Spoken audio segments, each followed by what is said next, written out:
Pippa remembered standing outside the Delacroix 5-car garage one summer holiday.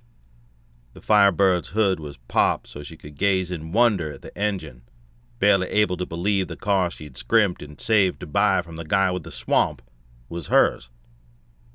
It was her ticket to freedom, to choice, to the world.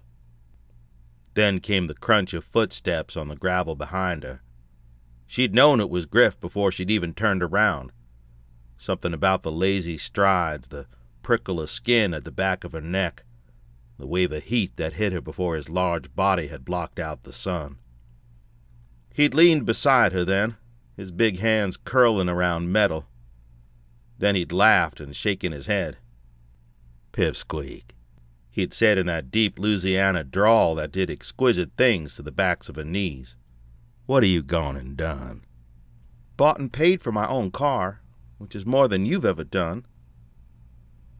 He turned to look at her then, his dark, shaggy hair haloed by the afternoon sun, dust motes dancing in a ray of sunlight, the thick scent of bougainvillea and summer in her nose, his face mere inches from her own.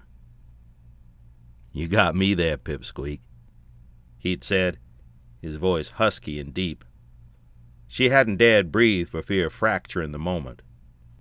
When she had sucked her bottom lip between her teeth, his eyes had moved to her mouth, had darkened, and he breathed in long and slow, his nostrils flaring, his head shaking ever so slowly, as if he couldn't help thinking bad, bad thoughts.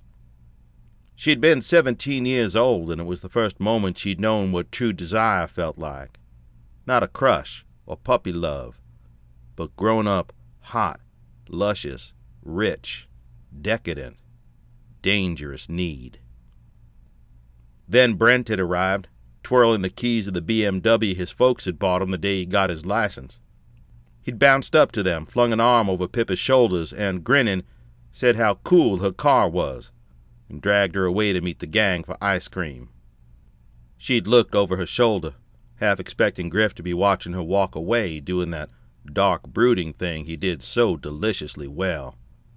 But he'd grabbed a rag and some kind of long stick thing and begun fiddling with her engine.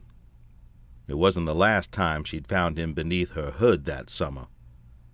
And at the end of those holidays, her car had started for the first time. She shook her head hard, as if to rid it of the memory for good. The minute she got back to L.A., she was selling the damn car. Hell, maybe she'd push it back in the swamp in which it had been found before she even left the city limits. Then she'd take a bus to L.A. She'd hitch, if that's what it took. Then no regrets, no loose ends, no looking back. She could get on with her life, for real.